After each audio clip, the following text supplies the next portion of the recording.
Hello. Right, give a second. Gonna be fixing this right now. Okay, now you can see me. There we go. That's lovely. How are you doing? Um. All right. I knew that was gonna happen. This is very unfortunate. I don't know why this game is going on a black screen. There we go. That's still strange, honestly.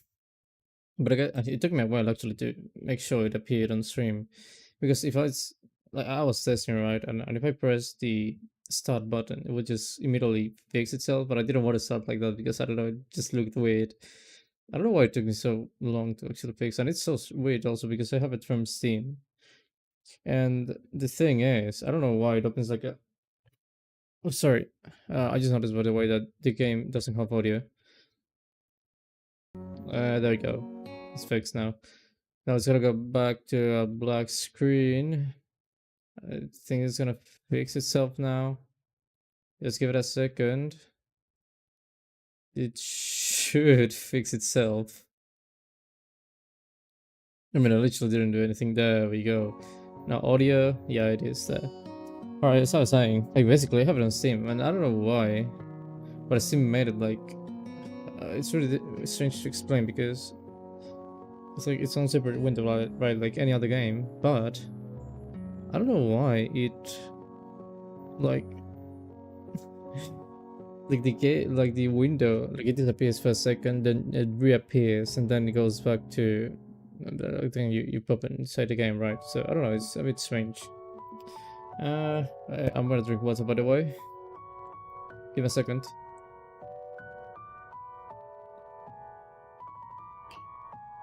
All right. I don't know if you can listen to that, but that's alright. Anyway, that doesn't really matter. It's working now. So yeah, I'm not sure about the audio, by the way. I think I'm gonna have to lower that a bit. I feel it's a bit loud, but I'm not sure because I also have some music going on my side that I don't have on stream, by the way. I don't have that. But I'm thinking that might have some effect. I'm gonna lower the volume a bit, maybe there. I know it's sounding good on stream. At least I think it should. Um, yeah, and if it's any louder, like if it needs to be louder, I know someone's gonna say it. If there's someone, of course. But yeah. Anyway, I just gonna get into the game. I don't know if the sound effects are gonna have to be lower too, but I'm just gonna get right into it. No extras. I think I only have one. Yeah, I only saw like one scene to make sure it was working, which it seemed to be. I don't know what the auto mode play is. Text speed. I don't know if that's alright. What languages are they, by the way? Oh, it's French. That's interesting. It's Spanish. I wasn't expecting that. Why is the logo? That's so strange. Anyway. Sorry. Well, how do I play, by the way? Do I just click? Or do I press the... I'm gonna read first. A light breeze causes the naked branches. Wait.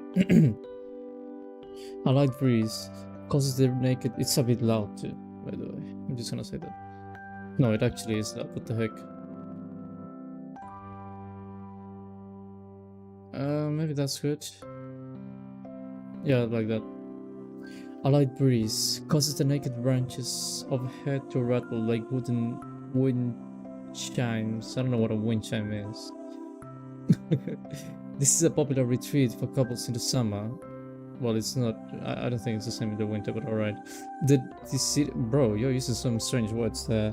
The city's trees provide a beautiful green canopy, proud of sight of teachers and fellow students. Hello, fellow student.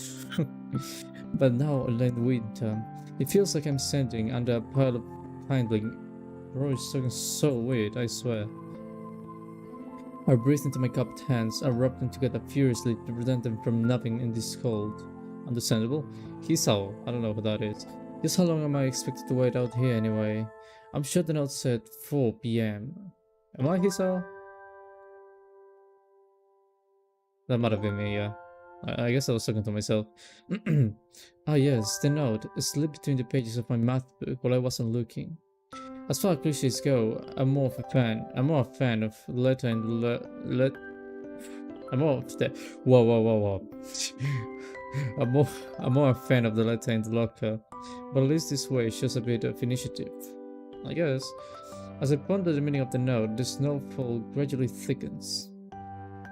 The snowflakes silently falling from the white painted sky are the only sign of time passing in this stagnant world. The slow descent upon the frozen forest makes it seem like time has slowed to a crawl. The, ru- the rustling of dry snow on the foot startles me, interrupting the quiet mood. Someone is approaching me from behind. Wait. Hi, Hisao. You came? Am I... Am I a guy or am I a girl? Is that a guy or is that a girl? A hesitating, barely audible question. However, I recognize the owner of the dainty voice instantly. I feel my heart skip a beat. It's a voice I've listened to thousands of times, but never as more, but never as more than an eavesdropper to a conversation. I turn to face this voice, the voice of my dreams, and my heart begins to race. Alright, I guess this is Hisawa and this is someone. Iwanako? I got a note telling me to wait here. It was yours? Damn it. Damn it.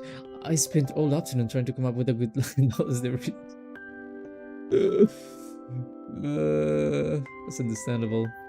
I recently saw a meme, by the way. This is a bit out of topic, but I recently saw a meme that it was like me talking to girls, and it was basically like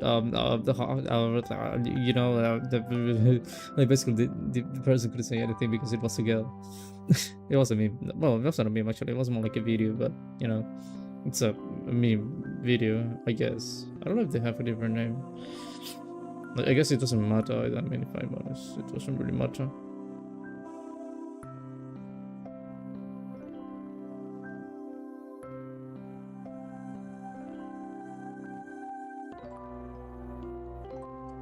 Anyway, pathetic. I guess. Oh yes, I asked a friend to give you that note. I'm so glad you got it. No wait, this is the girl. Oh yes, this is gonna be so bad.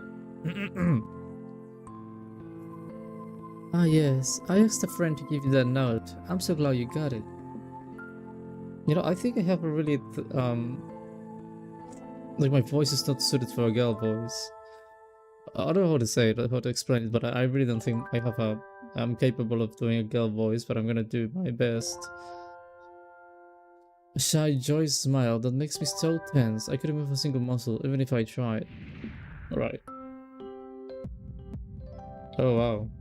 I don't think that's good. My heart is pounding now, as if it were, As if it were trying to burst out of, yeah, burst out of my chest and trying to scalpel it. So, what do you mean by that?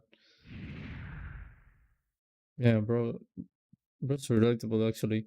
So, here we are, out in the cold. Once again, the wind stares, and the oh, my mouth is so dirty. Wait, give me a second. I'm cleaning it.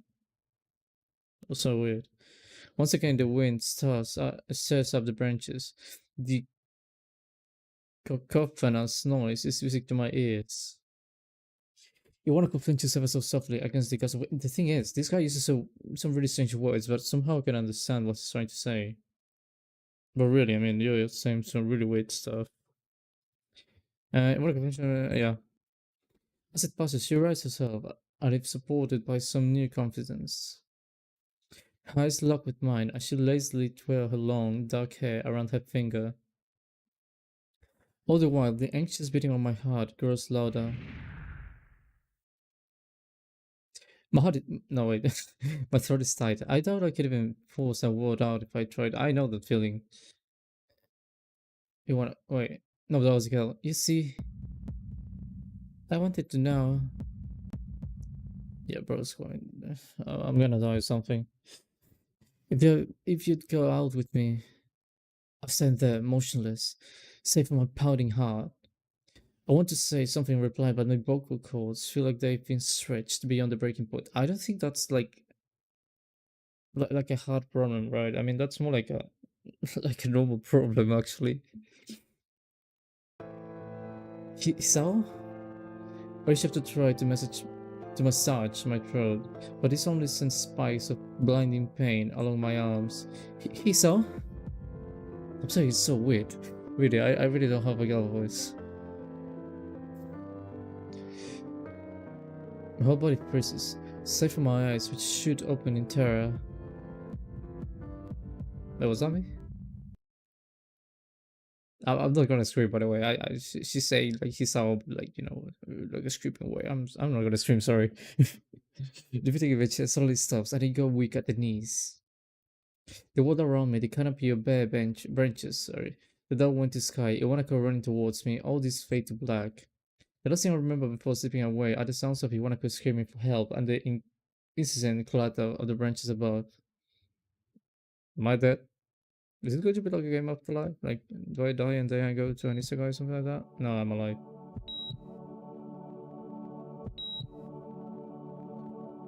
Alright, Folly Studio presents Katawa Shoujo. I've played this stuff. I think I was gonna done already, but yeah. Oh, what? Oh, it's. Oh, this is a cinematic. What the heck? I wasn't expecting that. Hopefully, there's no music. I hope there's no music. At least not with copyright. Like, it can't be music, right? Just not. Don't make any copyright, please. My glasses are dirty, by the way. I'm gonna try and clean them while I can. I can still see the screen, kinda, but I just see a big spot. I think I gotta clean now. I guess I'm gonna be in the hospital now. Because I basically kind of died for some reason. Like I don't know. A girl asked me to go out, and I don't know. I mean, it just happens, I guess it's understandable. I mean, that would have happened to me, surely.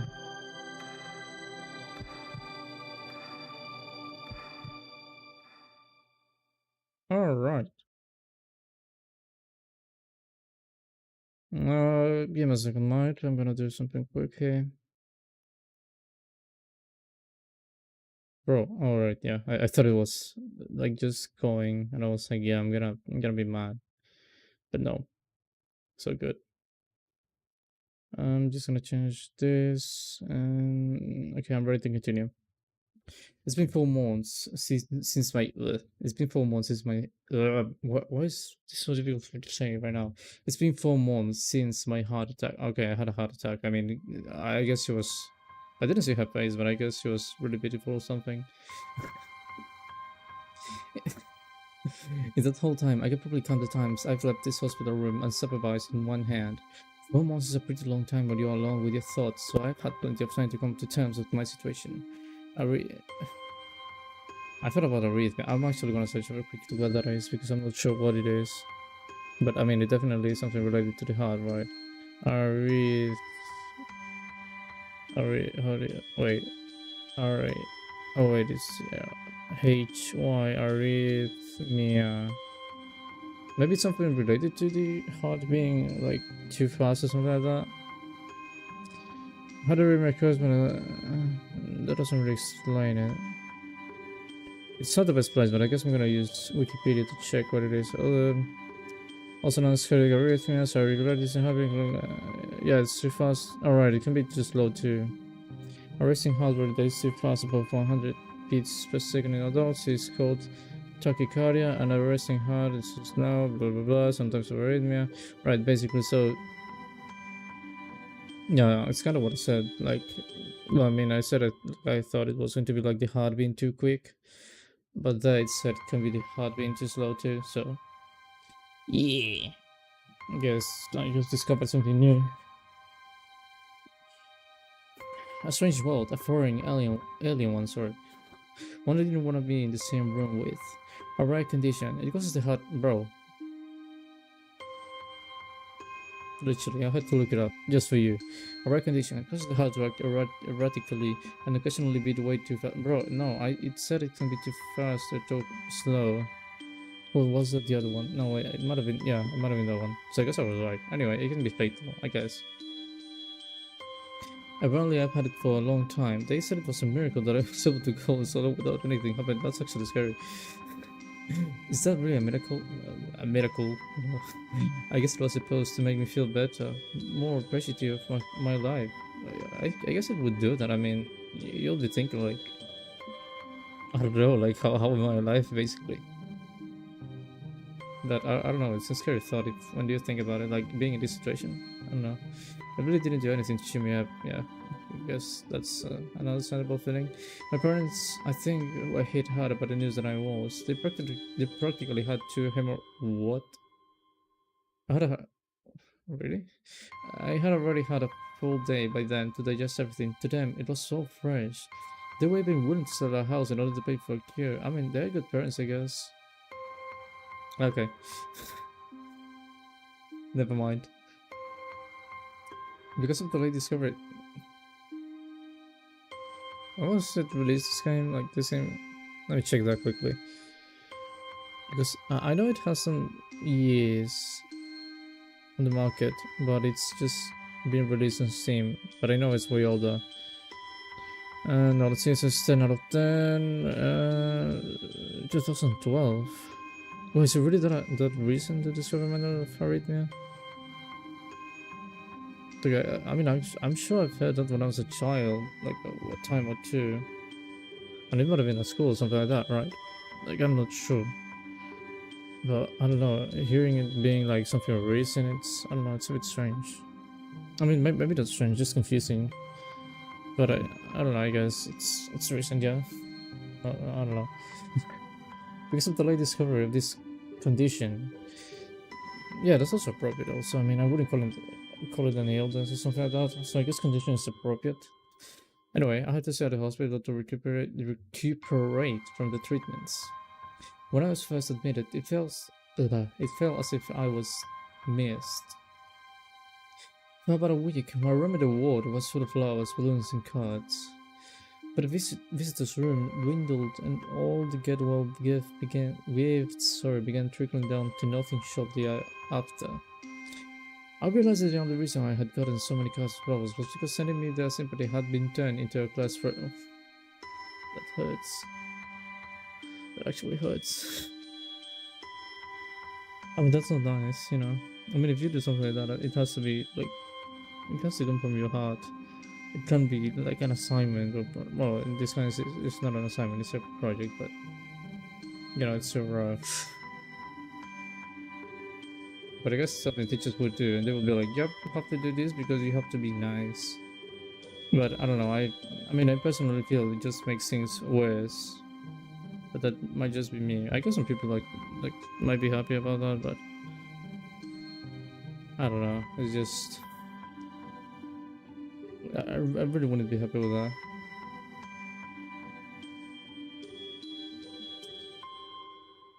Maybe some people were genuinely see, but I doubt it. Even at the beginning, I barely had visitors. By the end of the first month, all of my parents came by on a regular basis. I mean, the thing is, like, you can have sorry, you can have people worrying about you, but it doesn't really like.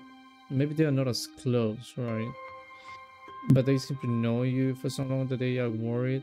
But at the same time, like they don't have they don't feel like they have the right to go around asking right now because it's going to look too much like it's just because of the situation that they actually care. At least that's what I think. I might be wrong. Iwanako was the last to stop visiting. Oh, after 6 weeks, I never saw her again. We never had that much to talk about when she visited anyway.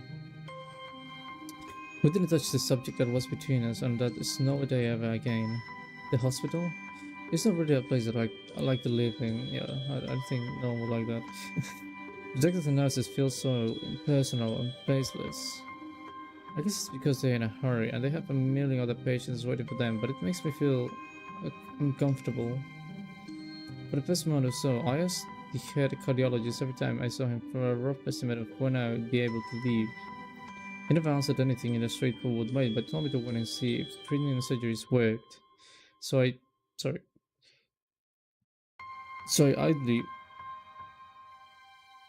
sorry, so I idly observed the scar that the surgeries had left in my chest as slowly changed its appearance over time, thinking of it as some kind of annulment. I still ask the I still ask the head cardiologist about leaving, but my expectations are low enough now that I'm not disappointed anymore when I don't get a reply. The way he shuffles around the answers shows that there is at least some hope. At some point I stopped watching TV. I don't know why, I just did. I mean, I guess I wasn't watching TV in 2012 anymore, so I wouldn't blame you for that. It's not that good anyway. Anyway, maybe it was a kind of escapism for my situation. I mean, play video games or something. Maybe read a book. I don't know. I started reading. See, I started. I started reading. Instead, there was a small library at the hospital. Although it was more like a storeroom for books, I began. There's something on my wall. Anyway, I began working on my way through it, one small stack at a time. After consuming them, I would go back for more. I found that I like reading, and I think I even became a bit addicted. I started feeling naked without a book in my hands. I don't read that much, you know. Like I'm unable to retain the attention of reading, and this is something that's always happened to me. Except like if someone is reading for me, like I do keep the attention. I guess it's more like I simply don't like reading itself, but I prefer listening to the stories because the stories are actually good. Some of them. Of course, not all books are good, but you know. Anyway, but I love the stories. Yep, that was what my life was like. The days became increasingly harder to distinguish from each other, differing only by the book I was reading and the weather outside. It felt like time blurred into some kind of gooey mass. I was trapped inside instead of moving within. A week could go by without me really noticing it. Sometimes I'd pause in realization that I didn't know what day of the week it was. Yeah, I guess in that time it's understandable. But other times, other things that surrounded me would painfully crash into my consciousness. Through the barrier of nonchalance I had set up for myself. The pages of my book would start to feel sharp and burning hurt, and the heaviness in my chest would become so hard to beat that I had to put the book aside and just lay down for a while, looking at the ceiling as if I was going to cry. But that happened only rarely, and I couldn't even cry. My top is Vipers. Okay, I can use text story. What is the text story? But I tends to surround me. Okay, this is the I forgot what it's called in other games, but basically the thing let's see the past text. Although it's a bit confusing because it's all like this. I don't know if it might have the. Oh right, yeah, it does have the character's name layer. What's the show image? Okay, auto mode, save. I'm gonna save actually. Yeah.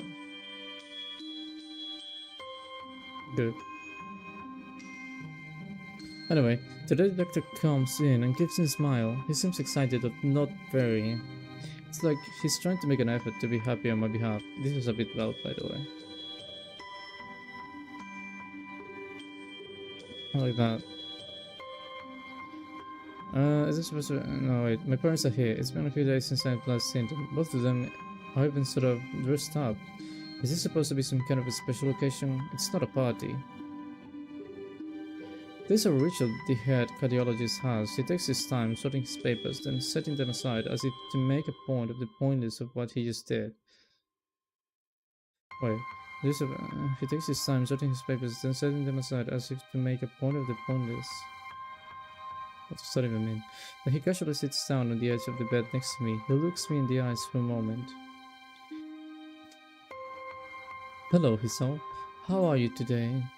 I don't answer him, but I smile a little back at him. I believe that you can go home. Your heart is stronger now, and with some precautions, you should be fine. You have all your medication sorted out. I'll give your father the prescription. The doctor hands a sheet of paper to my dad, whose expression turns wooden as he reads it quickly. So many. I take it from his hands and take a look at myself, feeling numb. How am I supposed to react to this? Surprise? Wait, what? What the fuck is this? The absurd long medication starting back at me from the paper seems big. They all went to get excited. Why is this nausea? What do you mean nausea? I guess you're looking at too many things at the same time. So far, I mean, does it have to be forever? That's the thing, right? I don't know. This is insane. Side effects, adverse effects, contrain, contradic, poof, contradic, contraindications, and doses are listed line after line with cold precision. I tried to read them, but it's so futile. I can't remember. I can understand. Sorry, any of it. Attempting to only makes me feel sick. I really have to read more. By the way, I'm struggling a bit here. All this for the rest of my life. Wait, what? It is for the rest of his life. Nah.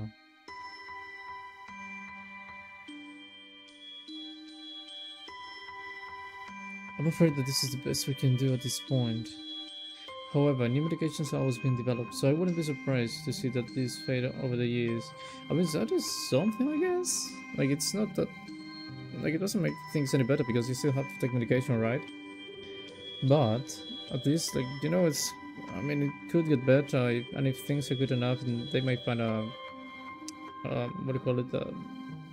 A treatment, and you can basically... Like, recover from the condition, or at least you can live with better terms. Well, you still have the condition, of course, but you'd have better terms. Like you wouldn't have to depend so much on the medication to live. Especially because the guy said like, it was like, oh yeah, this is a new condition or something like that. Like it was discovered recently.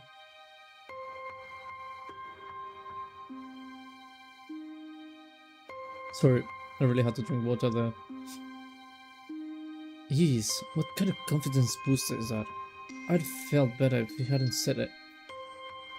Oh, that's a bit rough too, I don't know. Also, I was talking with his parents. I believe that it would be best if you don't return to your old school. Nani? Please calm down, Hisao. Listen to what the doctor has to say. Calm down the way he said. Why is you attached to your old school? Like, bro. You even said like no, like barely anyone cared about you. Like, and now you're all like, oh no, like, why am I not going back to my old school? Like, I want to go back to my old school. Like, bro, make up your mind. Well, calm down. The way he says it tells me he knew full well that I wouldn't like it. Am I going to be homeschooled? He hasn't said that yet. Whatever my concern shows, it's ignored. We all We all understand that your education is paramount. However, I don't think that it's wise for you to be without supervision. Yeah, understandable. At least not until we are sure that your medication is suitable. That is, I guess, also understandable. But I've spoken to your parents about the transfer. See, you don't have to react so quickly to the change. I mean, yeah, I guess it sucks because when I was little, I had to move a few times from one school to another. But I mean, it's not like you can do anything. Like, it makes you sad, I guess, but you know, you don't have to feel that attached to it. Like, especially if it's someone like you, like, bro, you said no one, like, you had no friends, basically. I guess you're a bit confusing, Hisao. It's a school called Yamaku Academy that specializes in dealing with disabled students. Disabled? What? Am I... Yeah, I mean, there's nothing wrong with that. He has a... Really... He has a 24-hour nursing staff, and it's only a few minutes from a highly regarded general hospital. The majority of students living in the campus. I guess that's cool. Think of it as a boarding school of sorts. It's designed to give students a degree of independence while keeping help nearby. See, that's good. Independence? It's a school for disabled kids. It's to the so...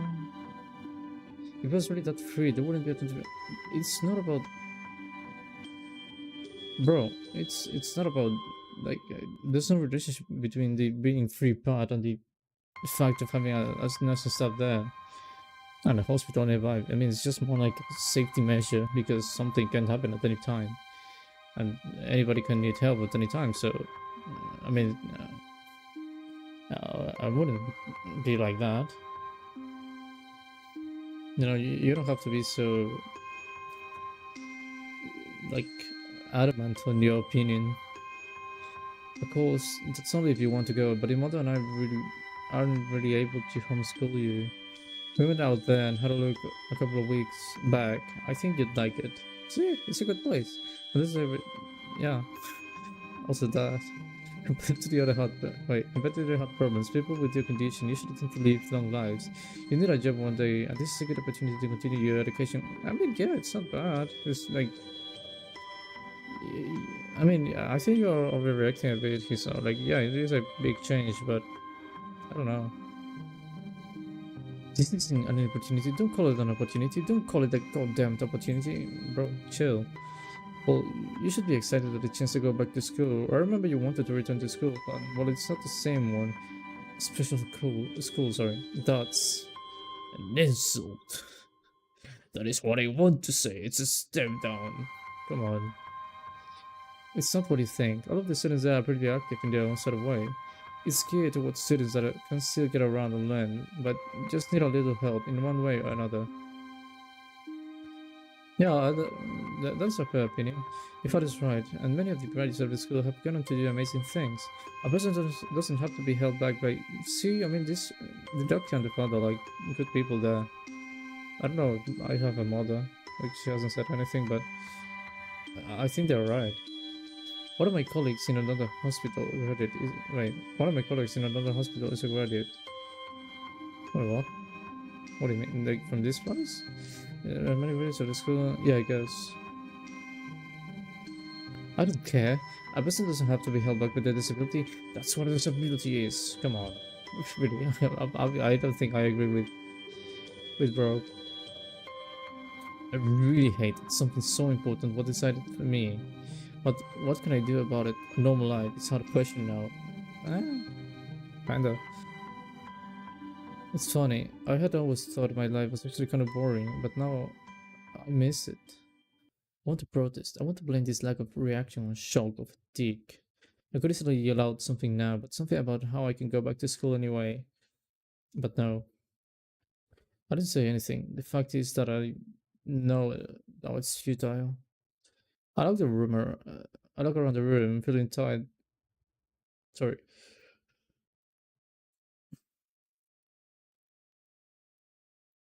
I ate not so long ago, and I'm a bit full. Sorry. I look around the room, feeling very tired of all this. The hospital, doctors, my condition, everything. I don't see anything that would make me feel any different. There really isn't a choice. I know it is, but the thought of going to a disabled school, what is even like? As much as I try to put a positive spin on this, it's very difficult. But let me try. A clean slate isn't a bad thing. That is all I can think of to get me through this. At least I still have something. Even if it's a special school, it's something. It's a fresh start, and my life isn't over. It would be a mistake to just resign myself to thinking that. Whatever it is, I try to see what my new life will look like. See, now you're doing things a bit better, right? You're being a bit more positive. So I guess that's an improvement.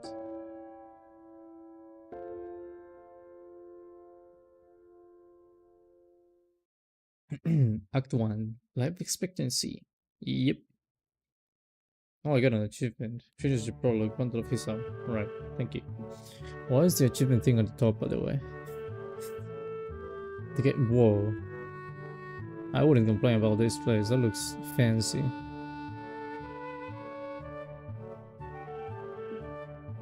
This is like, I don't know why it makes me think of like some kind of British school. The gate looked far too pompous for what it was. In fact, gates in general seem to do that, but this one especially so. Red bricks, block wrought iron, and weird plaster assembled into a whole that didn't feel welcoming at all. I wondered if it looked like what a cave a school should look like, but couldn't really decide. Probably not. I also didn't want to get stuck on thinking about the gate for too long, so I entered through it with a brisk pace that felt surprisingly good. So it's not so bad. Moving forward feels good. So what? So I walked towards the main building of Yamaku Academy. Really, this is a really nice place. I walked towards the main building of Yamaku Academy with this brisk praise.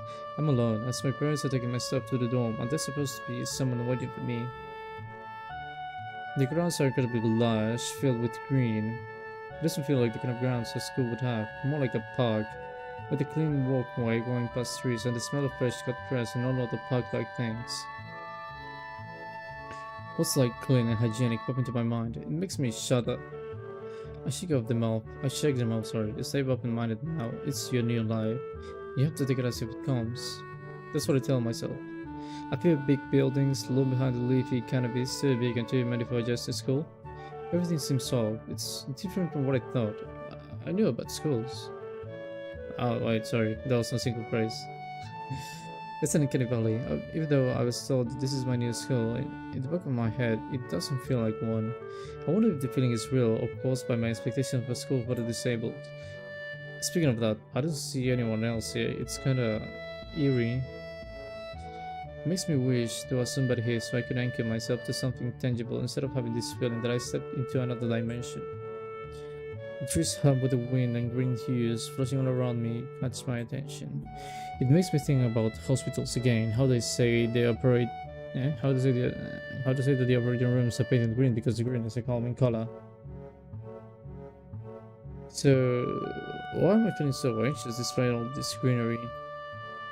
Only after I stand in front of the haughty main building, I surprised myself by realizing why the gate bothered me. It was the last chance I had to turn back. Even if I had no life I could return to. That's a bit dramatic. But still, after entering, there was absolutely no way I could go back anymore. Feeling nervous, and with this realization set in my head, I opened the front door. What front door? I mean, we were in the middle of nowhere. I guess I was moving, but you know, I didn't really see any front door. A tall man with bad posture notices me as I enter. We're the only people in the lobby, so it's only logical. Oh man, you must be Ninaniki Nakai. So you are, excellent. I am your homeroom science teacher. My name is Muto. Welcome. We exchange a handshake. This is neither firm nor sloppy. He looks at his watch. It looks nice. The head nurse asks you for a brief check-in visit, but there's no time for that now. Oh, should I go later? Yes, afternoon is probably fine. We should get going and introduce you to the rest of the class. They are waiting already. Cool. Waiting for me? I don't really like being the center of attention, but I guess it's inevitable in a yeah. It's actually, I feel you there. I wouldn't be too happy with that either. I'm about to sneeze. Wait. No, I won't. Somehow the knowing what is waiting for me makes me feel really nervous. Think of this, I almost miss what the teacher said. Do you want to do this? I mean, not really. I'm actually surprised. This is going to be my first choice. Give me a second to reply to something quickly. I have a message. Sorry, I have a message that I'm gonna reply. Actually, no, but I really want to sneeze, and it's not coming out. I'm suffering here. Anyway, do you want to introduce? No, why? Why do I have to? Of course not. That's why I asked. Right, let's go then. I mean, it's easier. And it's always like something the students see as. Well, I mean, I see it as people. Especially when they go like, oh, say your name on 3 fun facts about yourself. It's like, bro, no, I'm not doing that, sorry. I hate it. And actually, that happened to me recently because basically I was in a class and I knew this teacher, right? But she was like, oh, I mean, I know some of you, but I don't know all of you. So let's do a game. And I was like, no. This isn't going to be good. And she was like, well, say your name, where you live, and basically the person before you is gonna make a question, right? And you gotta have to give like 3 of the things that they ask you. So for example, like the way she started was like, so say your name, where you live, blah blah blah, and you have to tell me your 3 favorite movies. And then the other person, instead of being like 3 different movies, they would go like, say your 3 different, I don't know, shows, or 3 favorite songs or video games. And I actually had to do video games, by the way, but I was like, yeah, this is kind of stupid. I really don't like this kind of things. It's just a big pain in the butt. And actually it also happened with another teacher, but that was a bit strange because what he did was that he he didn't know a lot of us, but he just went like, yeah, I mean, say your name, speak like about yourself. So everyone was like, yeah, like this is my name, I live here. And the other thing he wanted to do was like, tell me what your 3 favorite animals are and why. So basically you had to go like, oh well, my favorite animal is this because that, and my second favorite is this because that, and my third one is this other one because of this. I mean, in the end it was kind of fun, but you know, it's also a bit of a pain. I'm not a big fan of those kind of activities. Anyway, my heart is funny. My heart is funny about chess, and it keeps me thinking about the condition as I follow up the teacher. As I follow the teacher upstairs, the third door down the third floor corridor is marked as bro. This is too much trees. Too many trees. Sorry. The third door down the third floor corridor is marked as a classroom for the class 3-3. Wow, that was so loud. That actually scared me. Actually, I'm gonna do a bit more. Muto opens the door and enters. Good morning, everyone. Sorry I'm late again. I hesitate for a split second at the door, freezing on the spot. Get a grip. This is a big step, I know that, but there isn't any point to worrying so much about it, at least not this soon. Oh no. Everyone's looking. He looks so nice, this guy right here. He's like... he's running some business, I like that. You look annoyed. You gotta look like an anime character being like, oh, like that. I don't think you know what's happening. She's just looking at me. You don't like me. You look nice. You don't like me. I don't know about you. You have a cool pose. I follow the teacher into the classroom. I look around. Fortunately, I won't have to meet the curious gazes of my new classmates. It's pretty spacious. The ceiling is unusually high, and there's lots of space left over around and in between the desks. Our entire wall taken up by the blackboards and the high, old-fashioned windows only make it seem larger. The students' desks are just on a wooden desk with shelves underneath. Bro, what? I don't know why you're looking at that shelf. I really don't know, but I mean, in this image, I don't think there's any shelves. I don't know if I want to chess with yeah, that is true. Simple definition. I mean, except for the part that they have a shelf. I stopped walking in front of the... wait, what? I stopped walking in front of the class of the other students. They all looked normal students, like students in any other school. But then, why would they be here? I mean, not all disabilities are something visible, right? Like, I mean, for example, you. Like, I mean, there's anything here. Well, I mean, it's like a kind of a condition. So it doesn't have to be something like visible. See? Like that. They're probably like me and have something wrong with them. Only it's just not immediately obvious. Did you notice that one of the girls seems to be missing the tip of her right hand? It's a little jarring. Whoa, there's more people. Whoa, bro's actually me. He's living there. No, that is actually the anime character. The girl looking out the window.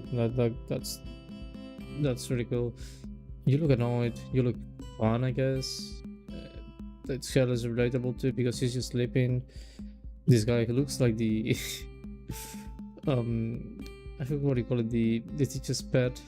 Is that what you call it? I think that's what you call him. You remind me of someone, and there's a chair there, so I guess I'm gonna be sitting there. Who's missing a finger, by the way? I don't see anyone missing a finger. I don't know why you saw that. Despite the natural tendency to listen when someone's talking to you, I tune out. The teacher's speech halfway through while he introduces me to the class. Thank you very much. And this is a flash of dark hair. I see that someone is looking at me. A girl with really long straight hair that is pretty eye-catching. As she sees me looking back at her, she covers her face with her hands as if it would make her invisible. Don't know who you're talking about. There's one boy with a cane leaning against lockers at the rear of the class. It's weird seeing someone so young with a cane. I mean, not so much. I mean, if you have... I mean, it might be necessary. I guess it's the kind of thing like... like basically sometimes you might think like, yeah, this is not for me, like I won't need this, and I never will need this, but then it happens to you, and then you realize like, yeah, I might have been a bit stupid. Like this, I guess this is the way people end up using this kind of stuff, because it just happens to people, and you can be people too. So another girl seems to be making some weird head motions, sign language. She peers at me over the rim of my glasses. Think goes back to this girl.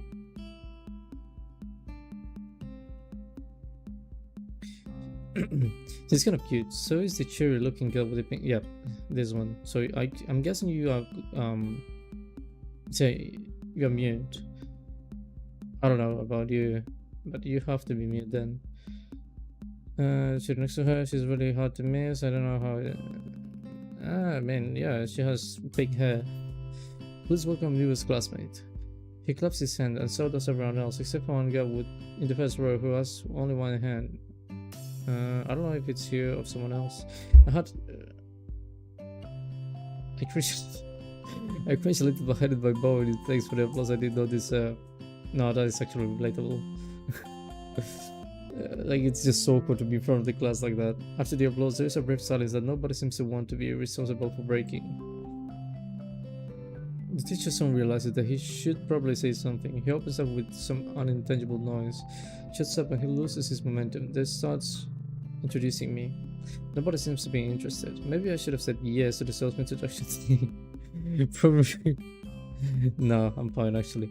Probably realizing he doesn't know anything about me. He since I'm saying my name wrong again, asks me to write it on the blackboard. I do that attentive voice because I was feeling awkward. I listen to the teacher as he drones about getting along with.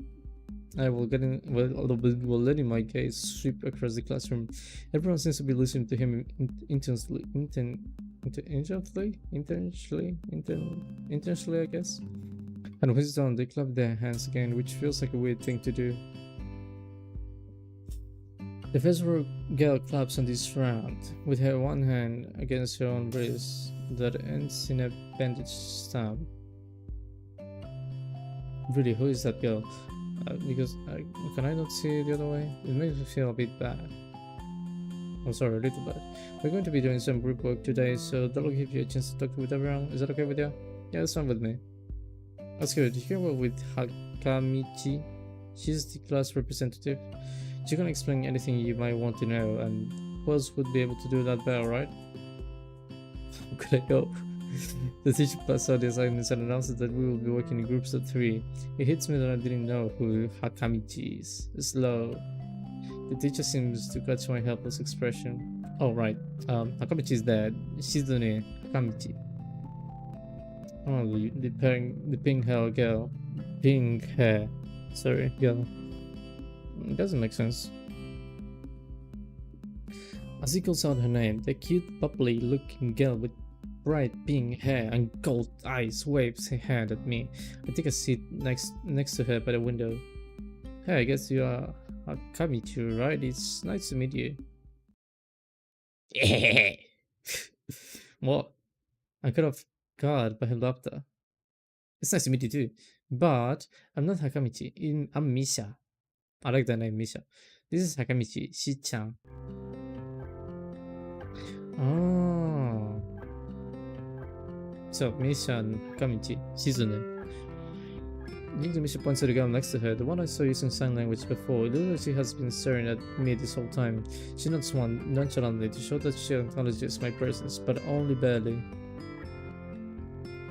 She has short yet the speed is good actually. She has short yet carefully neatly brushed hair, a pair of oval-shaped glasses balanced on the tip of their dainty nose, a dark blue eyes that seem to alternate every few seconds between analytical and slightly bored. It's nice to meet you.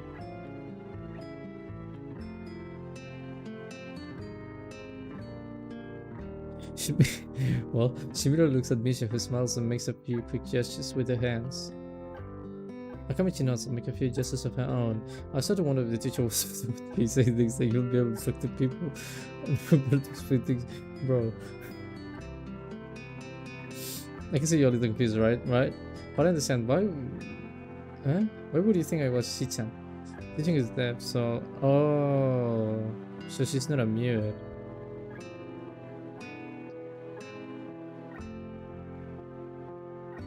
thing is that so I'm the person who translates things back and forth for her. I'm like an interpreter. She says it's nice to meet you too. I would have learned hand sign. You're the new student, aren't you? Well, Shi-chan, of course he is. If he wasn't, he would have been standing up there. Huh? He would have been standing there for no. If he wasn't, he would have been standing there for no reason. Is that right? I don't know. I get the message anyway. Misha looks at me with a weird expression, then continues. We don't know much about him, but maybe we'll find out later. Maybe I should have introduced myself after all. Anything would have given a better first impression than the teachers threw on the public with my name. We knew there was going to be a new student, but we didn't know you would be here today so soon. Hi-chan, right? Hi-chan. Yep, it fits, doesn't it? Did I say it out loud? It's just a surprise. I've never liked that nickname. I don't really see how. It fits. You look like... yeah? It fits. You look just like I imagined. Yeah. Yeah, you look just like Hi-chan. I wonder why everyone seems to think so. You know? Komichi taps the fingers on the desk to get Misha's attention. They gesture back and forth to each other excitedly. Their hands are blurred. Yeah, I guess I've never been in that situation, but I guess that's the way it is. Like, if you don't know sign language, of course, it's just like people doing some weird stuff with their hands, and you're just looking there like, yep, no idea what's going on. Misha seems a little overwhelmed. Sorry about that. She wants you to know that she's the class rep, so if there's anything you need to know, you can feel free to ask her. Can I write something? Like, I guess that would work, right? Like, I have a notebook or something, and I can write stuff to her, and then she can reply to me. Like, I mean, I'm guessing she can write it. Do you like the school so far? We'll show you around later if you haven't had the time to walk around and familiarize yourself with it. Misha stumbles with a hard word a bit, making it stick out into otherwise fluid translation. Wait, what was the long word? What do you mean?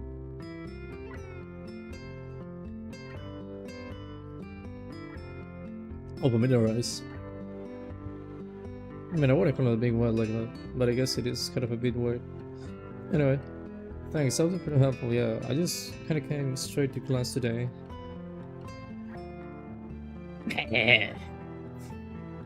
That's not good. You should always try to learn as much as you can about where you're going before you go there. Not just with school either. Always. Even if it's a trip to the convenience store, really, Shi-chan? Not about where you're going. I guess I didn't bother to do that, or just didn't care enough to do so. No, but your parents did. So there you go, honey.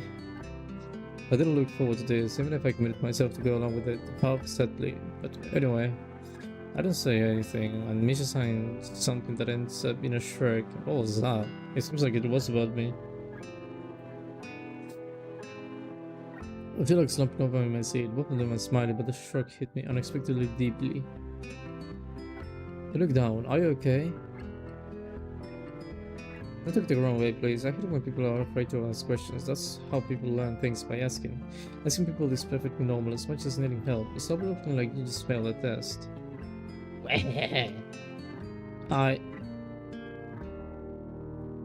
Oh, and another thing, you don't have to go Shi-chan something so formal like Hakamichi or class rep all the time. Just call her Shi-chan. Oh, she's blushing. Okay, maybe that's too casual. Maybe Shizune would be more appropriate. No, she looks sad. Yeah, Shizune is fine. Okay, that'll be a lot easier for me. I get a lot more at ease. Both of them seem so friendly, so I feel like an idiot for being so apprehensive early, especially about Shizune, who I assume would be all business. Well, she still seems like that, just less so, I guess.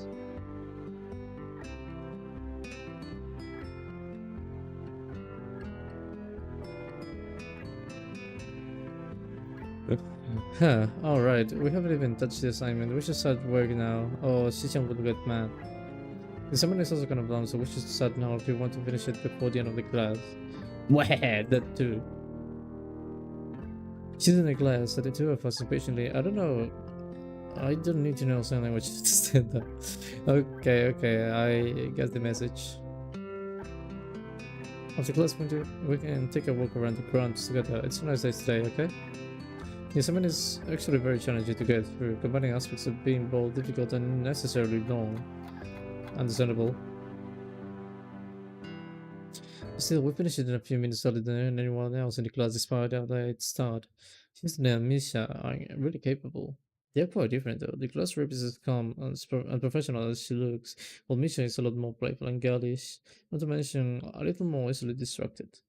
To be honest, the two of them did most of the work. I feel guilty about that. The clock tower bells ring, signaling the end of the period. Time for lunch. Yep. I don't know what is that painting. I don't know what else to do. I follow Misha, who is beckoning me into the hallway and down the stairs. We descended even below the lobby. I met Muto down the bottom floor. Who was Muto? No, wait, it was a teacher. I remember. Just like everything in this school, the cafeteria seems too spacious and all the modern contrast to the classic exterior. There's a big window open to the courtyard towards the main gate. In the cafeteria, bruh! Kent is just the same out of the obvious, makes people around us stare, but Misha doesn't seem to care, so we proceed to the line. There's a rather long list of many options, which seems great until I realize that many of them are to accommodate students who need special diets. I mean, it's at the end of the day, I guess it's a varied menu, so we shouldn't really complain about that. Oh nice, it almost feels like I'm back at the hospital, eating portions measured with scientific precision to meet the needs of the patients. I pick something at random and follow Susan at the table, sitting opposite of her. I nibble indifferently at the food I'd rather not eat. Misha pokes me at the side to get my attention and points to Shizune. I don't understand sight, so the point escapes me. Maybe looking at the person who talks to you is unpolite. Actually, yeah.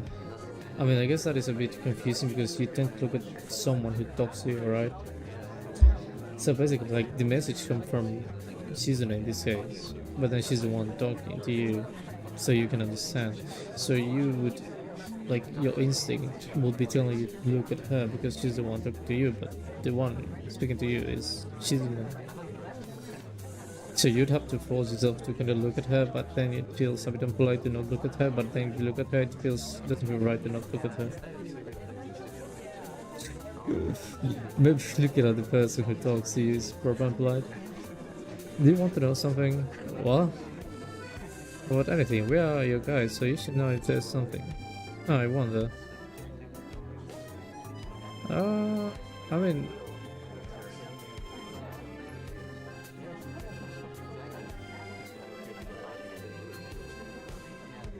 I don't know if this is too... Like, I don't think, like me personally, I don't think it would be a problem if that was my case. But I mean, that's talking about myself, right? Like, it doesn't mean everyone's going to be the same. So, no, it also depends how it happens, because it can be that you are born that way and I don't think you would care much. But then if it happens somehow, like, you will be more sensible to the topic. I'm thinking actually. I'm not going to say this, that's too boring.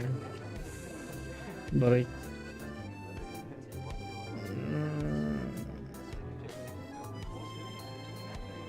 yes. Yeah, I'm gonna go with that. This intrigues me, and I kind of want to ask something about her, but I can't really ask something that personal, can I? Okay, bro. I can't come up with anything to ask, so I just looking at my phone while the girls talking between themselves, sorry. Misha and Selena stand back and forth, very adamantly trying inside glances at me, but Misha refrains from translating. Maybe they talk about secret girl stuff or something. I quickly note this conversation sign is not enough to fill silence. I mean, it's a conversation at the end of the day, so it's just silent, you know, but it's still a conversation, so it can be very intense depending on what's happening, especially because you look at the expressions of people anyway. And I mean, yeah, if they're looking at you from time to time, like, yeah, that's going to be scary in a way. And we were in the class early, but we are up first. Hello. The dark-haired girl I noticed before was slumped over the desk at the last row.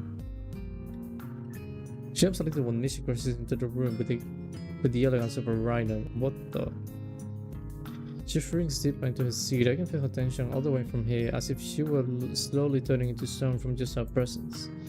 Misha and Shizune either don't notice or don't mind it, as they walk directly past to their seats and begin to converse. I love wondering about her, even when the classroom slowly fills with other students and finally the teacher.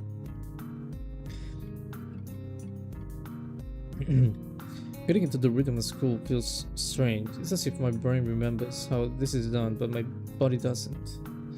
Towards the end of class, I start joining, counting the minutes left. Relatable. I shouldn't be this tired of my first day of school. No, it actually one of the. I feel like the first day of school is one of the days where you get tired the most. Like, I don't know, I really don't like the first day of school. Maybe it's a long time spent in the hospital that made me like this. I've been feeling physical weak and lifeless. Before long, the final bell rings. School is finally over for the day, sorry. Beside me, Misha and Susan are having a short conversation after a bit of deliberation. Misha turns to me. Unfortunately, we can... Sorry, gang. Unfortunately, we can stay and show you around Hitsan. You've got to hurry already since there's a lot of work for us to do. Bro. You'll find a way around here, I'm sure of it. Wait, did you say that I'd have to see the nurse? Where do I have to go? Is that so? We can at least show you that much. Come on, the nurses have their own building, so we have to go outside. We hear the flow of the students making their way down the stairwell on the outside, with the girls pointing out the senior classroom in the same hallway as ours. When we get outside, the girls make their way to the smaller building right next to school. It's built in the same style, so it looks like it's actually part of the main building. This is the auxiliary building here. There's a lot of official and important stuff inside, like the Yamako Foundation office and all the nurses' offices. They even have a swimming pool. Whoa. Is that official? Don't be silly, Hee-chan. It's for physical therapy, of course. Anyway, all the nursing staff facilities are in there too. The head nurse's office is in the first floor. You'll be fine from here, right? We'll be going then. Yeah. Yeah, thanks. Bye. I mean, you can wave, you know, because, I mean, Shizune is gonna understand that at least, so I guess you can just wave or something. A whole building for stuff that has nothing to do with the actual education. I guess it's necessary for a place like this. This is scary. I walk in, hoping this really will be only a quick visit to the teacher, like the teacher said. On a white floor on the left is a green cross with the text "Head Nurse" and the nameplate. A voice from the inside responds to my knock almost immediately, sorry, but I can't quite make it out. It sounded a bit like invitation to open the door, so I invite myself further in. The room is not large and it smells strange. A friendly looking man turns around on his sofa chair to face me as I enter. His desk is neat and tidy, but the bin on the table is overflowing with used medical utensils, and there are at least a dozen cup coffee rings lingering on the desk. Understandable. Smiling bin. Hello there. What can I do for you today? He's young looking and sort of rough, but the dimples in his cheek wash that impression, impression away when he smiles. Are you the nurse? This smells like a person who I said this very same question hundreds of times. Why, yes I am. It says on the doors. No? You can call me by my name, but just the nurse, like everyone else. Of course, I shake off my confusion and realize I probably should grab his extended hand. His handshake is rather firm and friendly. Right, somebody said that my homeroom teacher told me to come meet you. My name is Hisawa Nakai. He says light up with revelation, he snaps his fingers. Oh, you are that Nakai. I was just reading your file in the morning. Some kind of chronic arrhythmia related congenital heart muscle deficiency, right? He just asked me to sit down with a vacant armchair in front of the desk. Yes. Good, well, you've been briefed about the school enough, so I'll just go over this quickly. We have all kinds of facilities available, mostly physical therapy and such.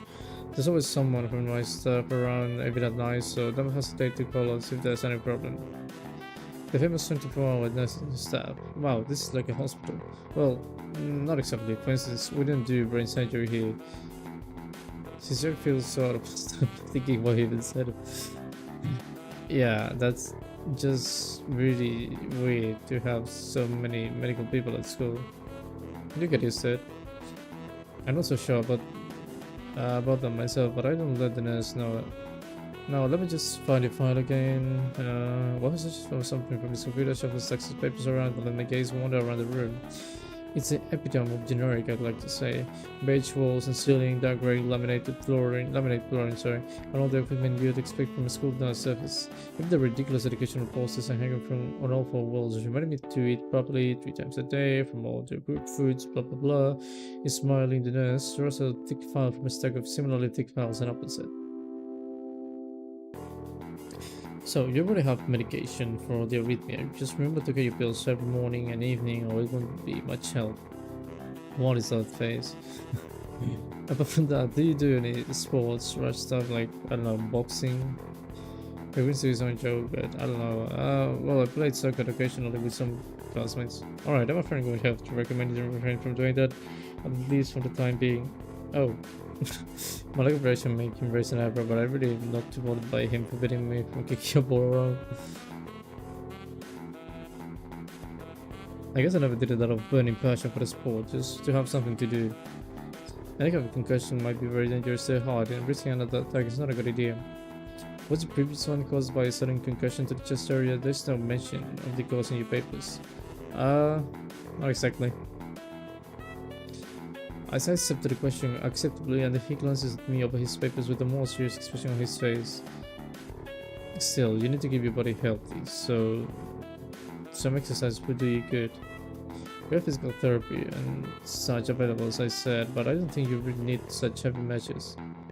Just get some light exercise regularly, brisk walls, or even light jogging, jumping rope, that sort of thing. Swimming maybe. There's a pool here. So I was told. You were? Good. At any rate, I'm sure you've been told this before, but you just need to take care not to overexert yourself. He walks his fingers to emphasize the point. No need really, I've heard this 1,000 times already.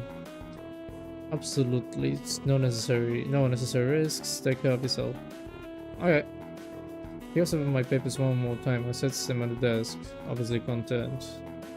Good, that's it then. Come with me if you ever need something. I'll shut out before I realize it. A quick visit, indeed. Yep. I ended up standing in front of the main building on the auxiliary building. Although to my eyes, they still look one the same. They still look one and the same. The first real look I get at the other students. So I watch people coming out of the school, going towards the gates of the dorms. Everyone seems to know where they're going, and I still keep thinking that most of them don't look too special for being students at a special school. Then again, neither do I. Does that make me one of them? Or one of us? Or no of us? Or no of us? Or no of us? I should go somewhere to prevent me from getting lost. It's around dinner time, bro, what do you mean dinner time? But I feel tired instead of hungry. Then you go to sleep and then you eat, maybe? The awareness in me only grows as I trudge towards the dorm, set a little way apart from the main building complex. There's a garden of some water game, sorry.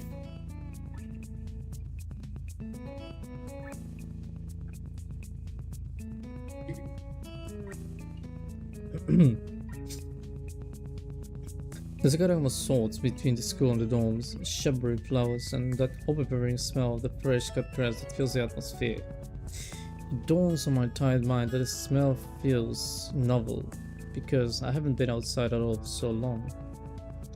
The dorm building is big and made of red bricks like the others. It feels way too pompous for what it is, so I push forward, going inside. It takes more time than necessary to fish out the key I was given from my pocket. Room 119. Despite the ornate exterior, the inside of the dorm is fairly new and functional and boring.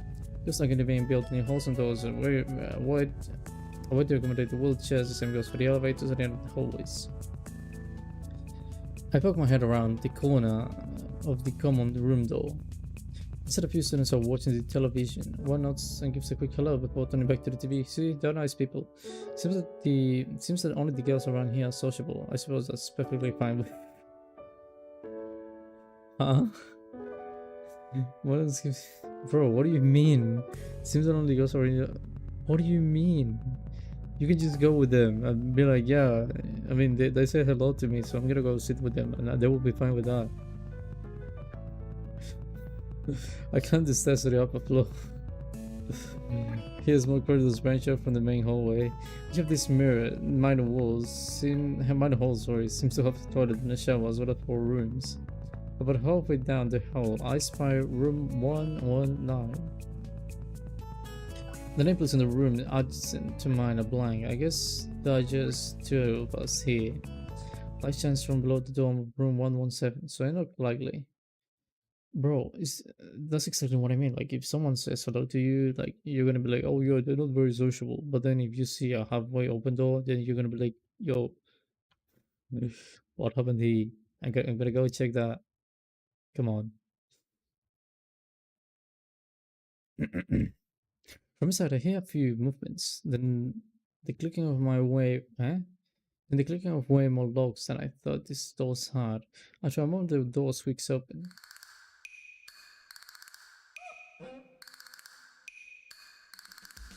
This looks like Harry Potter, like actually. A bespectacled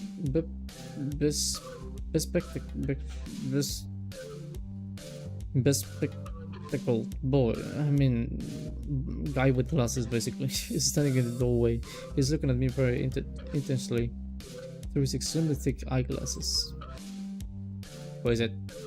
Blind? No, that's not completely. Why would he have eyeglasses if he was? He leans closer to me until I notice I'm almost touching. His breath stinks of garlic. He's a Nakai.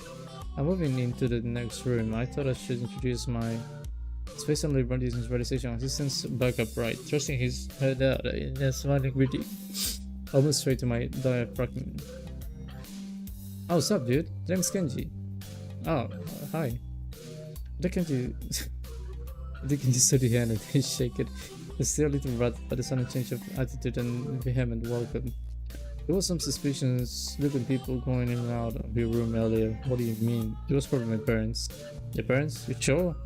Because it could have been some other people too. You can judge a book by its cover. No, I think he's paranoid. He sort of plays proper. It's left hanging between us over there, so I try to think of some way to respond. I say the chances are high enough. He shudders and makes some exaggerated hand gestures. You are a brave man, he saw. Me? I don't think I could trust the chances. The only one I trusted myself. Does that mean I shouldn't get to know you either? He thinks about this for a while. A wise decision. Damn, you're smarter than you. What do you mean? Probably. Bro. What do you look like? I hope not smart. Twins his eyes and leans closer again, but only about what's dodge it. Never mind, it doesn't matter. With that, he turns fumbles around for a moment. I slide the key into the lock. That was so strange. I slide the key into the lock of the room marked 119. That all? Black beige? You sure? No, bleak, sorry. Beige walls, white lining, a desk made of some type of plywood, ugly curtains. It's no one's room, impersonal like my room hospital was. I mean, you can just make it your room and, you know, you decorate it, and that way it gets a personality, which is your personality because, well, it's your room. Like, I don't know. It's not hard to understand, like, it's going to look like that at the beginning, but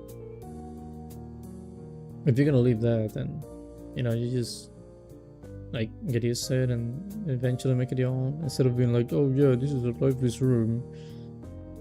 You complain too much.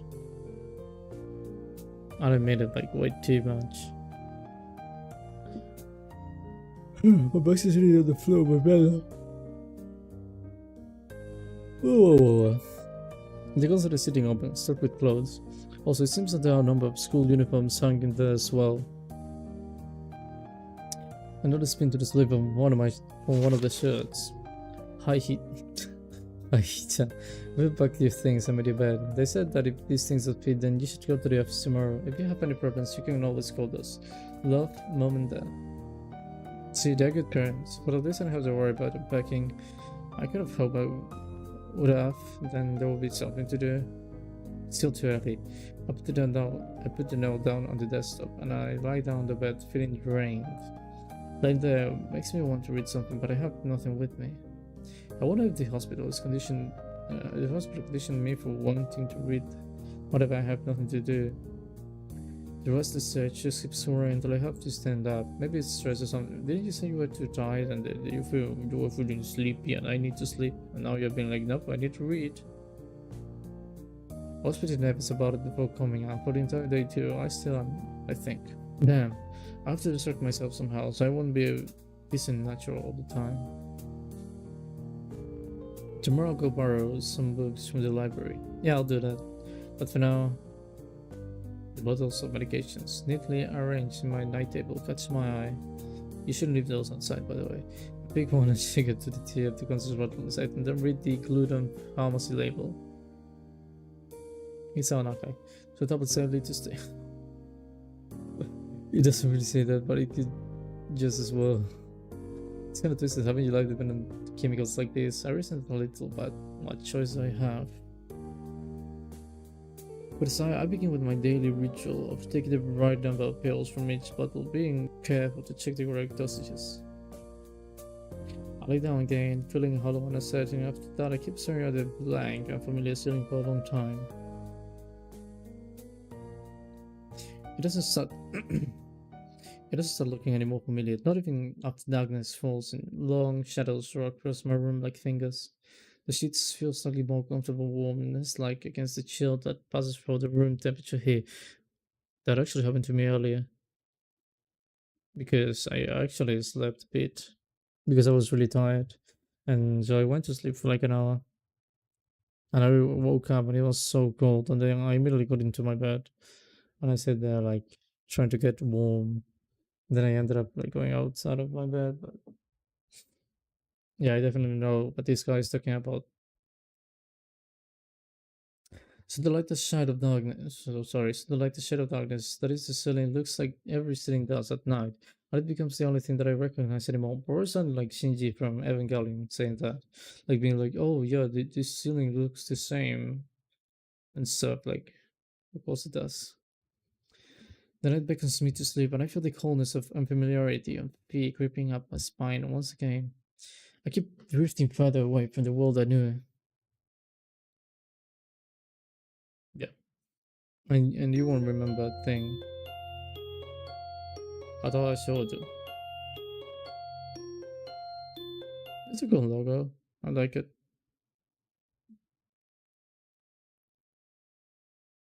Oh, bro, you really are sounding like Shinji right now.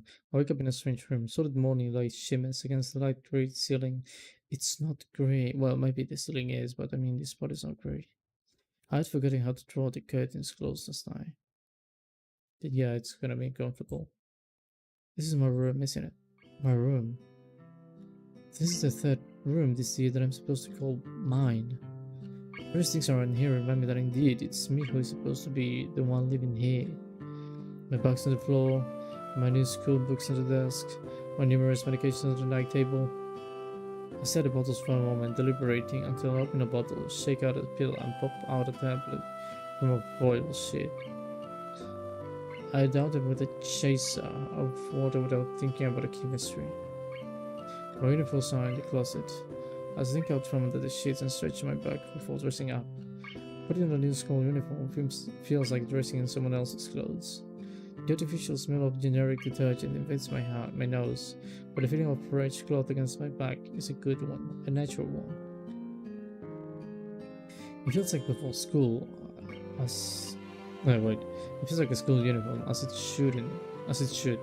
It's not much different from what I used to wear before. I mean, I guess. That goes for other things too. So far, this place seems more or less like a normal school, except for the people. I think back to my walk with Kenji yesterday. Mrs. constant laughter and she's an super sign language gestures. Well, I've only met 3 students so far. Maybe they aren't that normal, but I'm sure others are. Or perhaps people like them are what passes for normal around here. Yeah, what does pass for normal around here? What do people do? I didn't see a lot of kids hanging around after class yesterday, so maybe there are clubs. If so, I wonder if I should join one. After our class, the question remains on my mind, so I decided to ask Chizune about it when we split into groups. After all, she said if I had anything I wanted to know, I should ask her.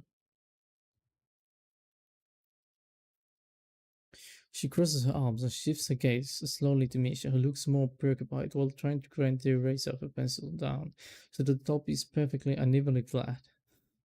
Oof. Tell me. Sorry, Chichan. There's something you wanted from me? Oh, I see. That's a good question, Hichan. My first thought is that she means she doesn't know, which is worrying. Maybe I'm being too negative. Well, anyway, Misha, please. Well, anyway, Bishop, please don't prove me right. Oh, that's right. Everyone's encouraged to join a club. A lot of people do so because there isn't really anything else to do. There are also school events like a festival coming up in a few days. Almost every student in the school tends to help out with it, doing whatever. So you actually transferred in on a busy time. Maybe you could help out too. Sure. What's the festival about?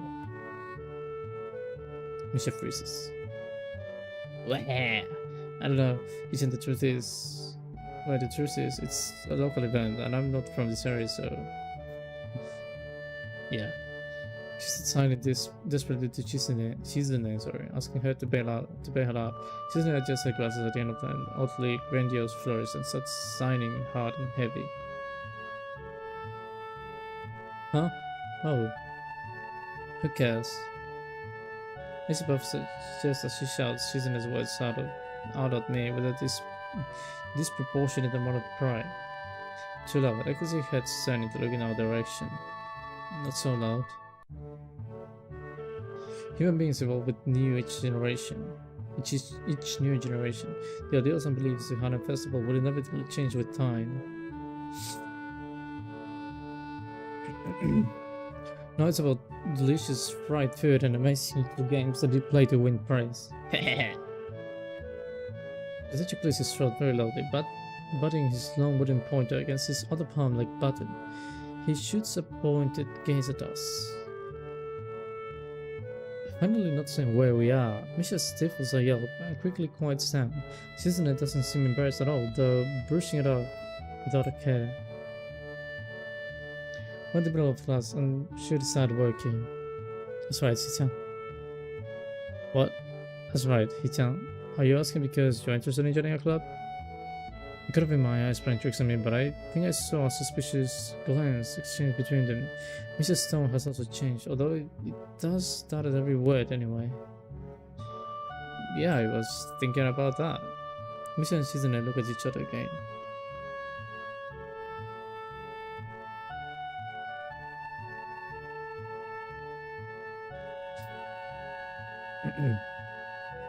I'm about to ask what they have in mind when something dark flutters in my peripheral vision, catching my attention.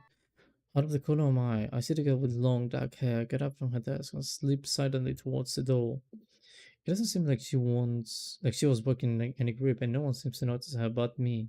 I glance at the teacher, who's also looking at the dark haired girl, go, why doesn't he say anything? Teacher, is something wrong? Do you look as uneasy as I feel? Was Missy just looking at me? Was looking at me? Was looking at? Was Missy just looking at me, looking after the girl who left? No, nothing. Okay, well, like we were asking, you don't have any plans for lunch today, do you? I thought I would go to the library and pick up some books. Not really. Do you want to have lunch together then? Yo. Yay! Okay, Hichan, perfect. Just after class passes uneventfully. The girl with the long hair never came back. Wait, what?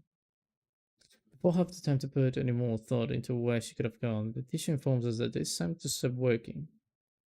Susan looks a little more annoyed that we only just barely managed to finish all our work on time. Well, we finish it at all. It's not a contest or anything. Bro. Yes, it is Ita. Possible. Really? Really? I've noticed this before, but it's kind of funny how Misha is always moving her hands and signing not only everything she says, but what everyone else is saying at any given time. Obviously, it must be so Shizune can understand that her eyes start back and forth between Misha's hands and me. I don't know how I'm supposed to be looking at. I'm talking to Misha. That's what I was talking about earlier.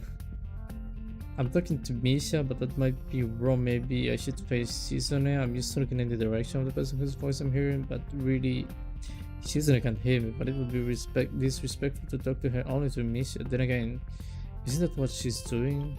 No, she's at least looking at me. This is still all very confusing, and it will take some time to get used to. Like I said, I mean, you can just take a notebook, like bring a notebook, bring a pencil, and just, write. Like, because that's going to work surely. Like, she knows how to write, you know how to write, everyone knows how to write. So you do have to make an effort too. It's not a contest because contests are competitions over a prize. If there's no person lying, it's not really a contest. Sitting eyes steadily with a competitive flair, she stares at me as if surprised that I'm challenging her. I think maybe this is a contest to her. I never noticed how dark and blue her eyes are. It's truly an alluring gaze, sorry. Are you sure, Hita? Very. Hey, you're wrong, Hita, because I don't want to be the slowest one into the class. Therefore, what's underlying is my confidence and my abilities, and the price is the satisfaction of propping them. Since I pushes the glasses up the bridge of her nose in a very matter-of-fact way. I'd argue more, but the bell rings and she quickly gets up and picks up her bag, looking at me expectantly. I'd almost forgotten that I was supposed to have lunch with them. What do you want to eat? The cafeteria? That's a plane. Okay, let's go. Plane? Well, I guess. At my school, I'd like to eat outside near the back of the building, and it was a good spot, but I didn't find it until near the end of my freshman year. I wonder if there's a similar place to eat here. Misha seems to imply as much. Since that Misha pulled me towards the cafeteria, which is surprisingly not packed. Maybe some student favor eating in the classroom or outdoors. As did some of my classmates had boxed lunches. As we finish eating, Misha picks up where we left off earlier. So, Hichan, you wanted to know about the clubs and stuff, right? Right?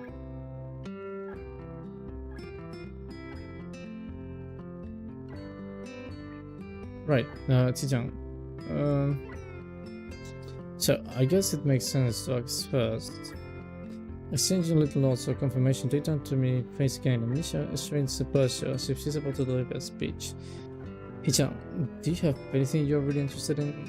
I used to play soccer, but I'm not really into it. I don't follow the teams and players or anything like that. As of late, I usually just read a lot. There's a book club, right, Hichan? Right? But it seems like they all have the members they can possibly have right now. Sorry, Hichan, it's a really popular club. Okay, but more to the point, Hichan, does this mean that you don't have anything already in mind? Not really. Good, that's right, Hichan. It's really great. What? Why is it so great? No reason. Well, Hichan, out in the clubs, the upcoming festival there is one thing. Student council. I see, I didn't know this school had a student council. That was a very melodramatic step though. Just tell me that. I'm pretty sure two of them know this because Shizune looks a little embarrassed about it and Misha's laughing. Shizune quickly retakes control of the discussion in a matter of speaking. After all, it's still Misha who has the voice to whatever she says. Right. Hita, maybe you should join the student council. They could use some people. Yes, definitely. You should definitely join. Why? Well, for one, we can hang out every day. Hee-chan and Chi-chan are both in the student council. It's all part of the plan. They want to put me in the student council. That's why they were happy that it was actually not even being full the other club. They were just like, oh yeah, we're gonna say it's full because, you know, we want him to be in the student council. Actually, Hee-chan is the president. Oh. I'm starting to get the suspicion that Season and Misha might not exactly be the most unbiased people to talk about this with. As I read in my mind, Season quickly adjusted glasses and saying something to Misha. Of course, we're not trying to get you to join just because we would obviously benefit from you joining the student council, or therefore have an incentive to try and get you to. So you are admitting that. No, we admit nothing. I mean, Hee-chan, of course, it would be nice if you joined and we'd appreciate it. But without all that, joining the student council shows a healthy interest in the working of one school. Yeah, it's true, Hee-chan. Besides, don't you want to spend time with us after school, Hee-chan? Even though she's being genuine, this is really good acting, both of them seem to be trying hard to look the cutest, although they're already pretty cute to begin with. Well, so it's a bro. What? No. Oh, see, Chan, of course it wouldn't go so easily. No, that's right. Though it would be boring if it went that smoothly. Oh well, Chan owes me a candy now. You're betting. Hey, but it's not again here. Tina seems very intrigued by this when Misha signs to her. The aggressive glance returns to her eyes. That's interesting, Hee-chan. Let's play a game. That's not what I said. How about rich man, poor man, Hee-chan? If you does, you have to join the scene. No, absolutely not. Oh, why not? Well, because you two both have the same incentive and therefore the same goal, which is to get you to join the student council, right?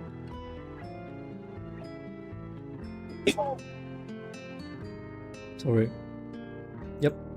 You're not drink water.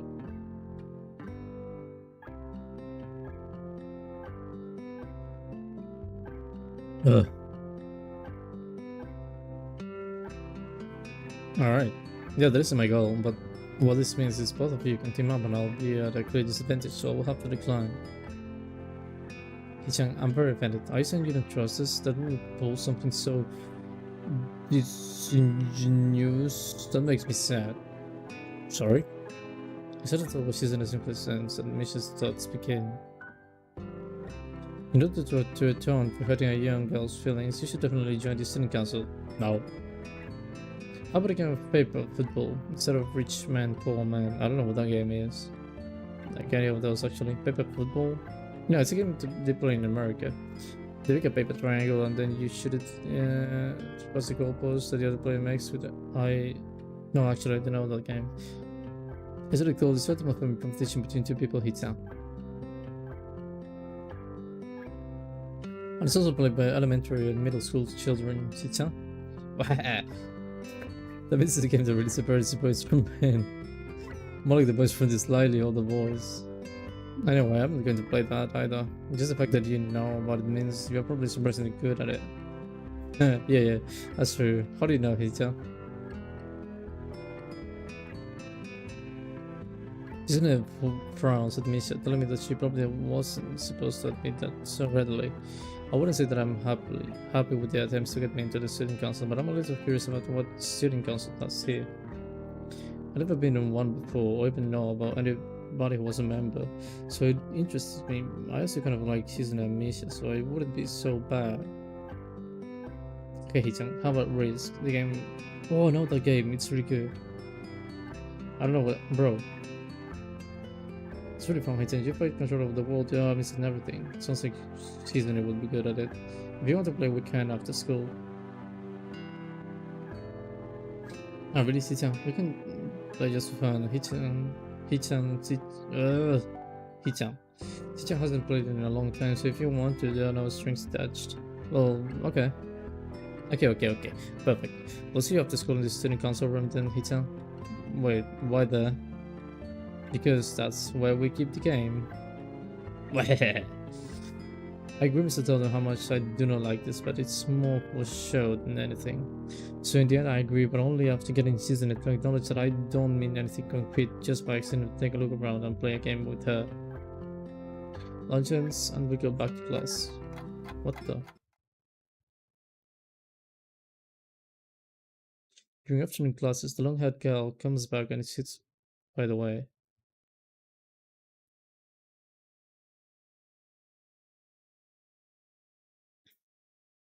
Comes back and says, yep. Okay, no one seems to notice, or if they do, no one says anything. I want to ask Michelle about it, but I don't want to be nosy.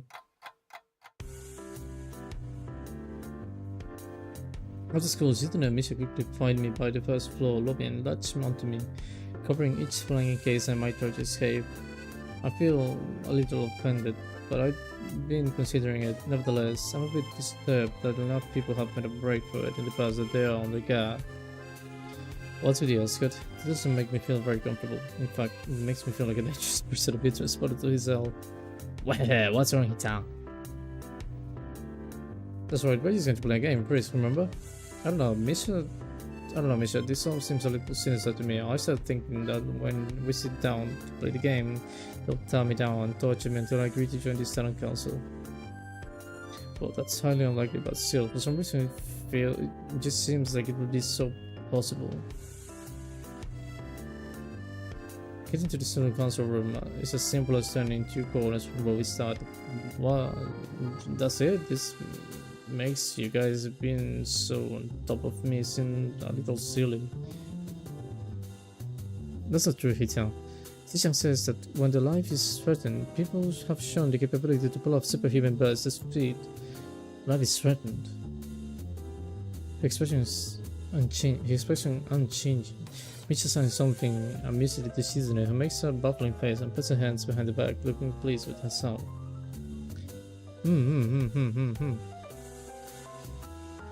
Misha finds deafness and hums cheerily. Stop that. I know you hurt me. You have no excuse, unlike Shizune.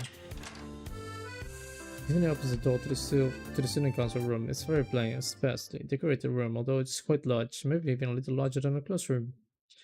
There's a big table in the center surrounded by chairs and a smaller desk, prominently placed in the back. That I assume is Shizune's. There are a few regular desks and chairs stacked to one side as well. Extras perhaps? Aside from the tables and chairs, the room doesn't have much to offer. Just a couple of filing cabinets and bookshelves stacked with old school records and documents. Not much else. In fact, nothing else.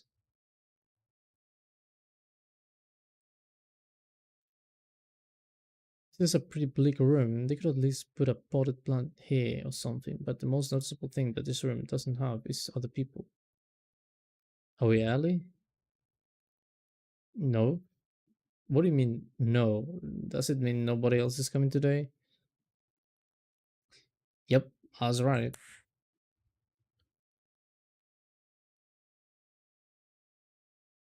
Before I managed to ask why that's the case, Susan claps her hands together very energetically.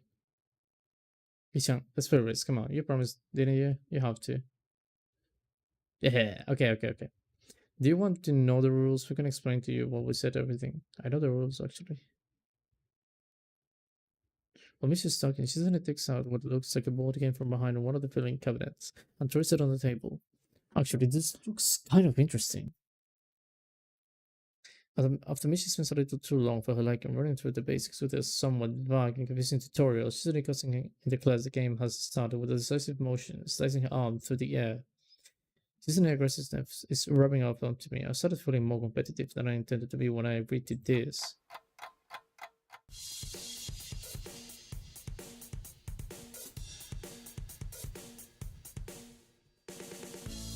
Halfway into the game, while I try to ponder how to defend against Susan's assault from 2 fronts, she breaks my concentration by drumming her fingers on the table to get my attention. Hichan wants you to know that you are taking too long to make a move. Hichan also says that, well, she also said that she will let you keep Australia if you agree to join the student council. I thought it was a game with no strings attached. Just the fact that she would tangled out of my head as an offer means that she knows I care about the outcome of this game. And anyway, no. Being admires his fighting spirit, and he will be a benevolent dictator who will spare your people if you agree to join the Senate Council. Yes, a competitive citizen. He seems to take this as a compliment. I would expect the Senate Council president to be a little more magnanimous.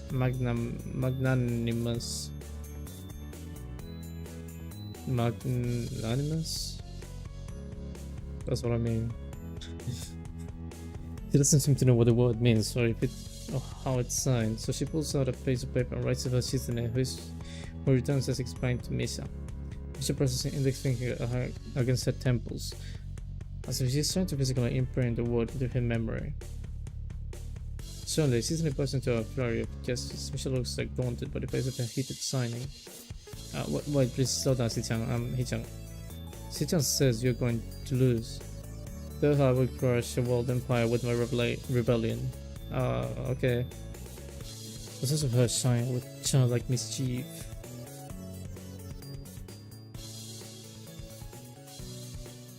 She says you have a chance if you keep playing like this. No, you won't. Actually, I know this is a good strategy. I'm gonna go for that. He said they're really gonna mock me or trying to trick me. I have nothing else to lose though, so I might as well try something different. Maybe if I spread on my forces and try to control my territories, I can recoup the advantage. Shizuna seems to focus on conquering whole nations, so maybe I can sacrifice my hold on the continents to gain more small countries. It's worth a shot. A few times later, I end up losing pretty well. Shizuna adjusts her glasses victoriously and allows herself to tentatively pump her purse into the air in celebration. I win, yay, bruh. There's no need to say that it was pretty clear. Wow, the looks is Hichan. You're really going to give it you're really giving it your best, that's what I thought. Sometimes your best just isn't good enough though. If anyone knows that it's me, you did very well for someone who just learned how to play today. Sin, you attacked Iceland and North America at the same time. That's a very daring move. Hichan is impressed. The mark of great people is that they are daring and that they can follow through. You already have it there. Isn't that great, Hichan? That isn't enough though, just potential isn't enough. There's no point to potential if you don't take the first step, but there's no point to that if you don't keep going. I want to see more. You're right, Hichan, but it's so demanding. Shizuna leans forward, suddenly looks a lot less playful and more like a serious person I expected her to be from the start. Hichan, would you like to join the student council? She really doesn't want to say time, does she? But it's only my second day of school, so I'm hesitant about committing to something so early. I mean, I haven't even taken a look at any other clubs yet, but spending time with Season and Misha doesn't feel like something I would hate. I still need time to think about, but before this, I need to time to think about it before I decide for sure. Maybe I'll get back to you on it. Okay, Hichan, but I hope you are not just saying that so we don't feel bad. No, really. Really? Hichan, if you're going to say that you're saying that is, if you're going to say that, you're saying that it's definitely the truth and that there can be any mistaking it. I know. I guess I should have my revenge for losing at the very least. Susan smiles at that in a mischievous way that feels like twisting the knife in the wound of my loss. I take a glance at the clock on the wall and realize I've spent far longer playing race than I expected. Sorry, I think I have to go. I wanted to go to the library. It's not closed yet, is it? Susan scratches her head and gestures at Misha. How hard can it be to determine whether the library is open? There's a clock right there on the wall. It should be, unless the librarian is absent. I think you're right, Hichan. I think the library is open. It's on the second floor. Can't miss it. Do you want us to show you where it is? No thanks, it's okay. See you tomorrow. Bye bye.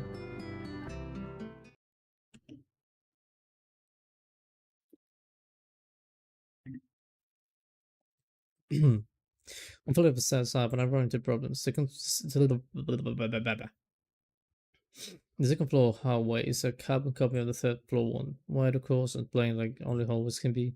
The problem is that the library's whereabouts are not as easy to determine as one would think. The classrooms are marked with signs to start which classes they belong to, but then there's a plethora of the marked rooms.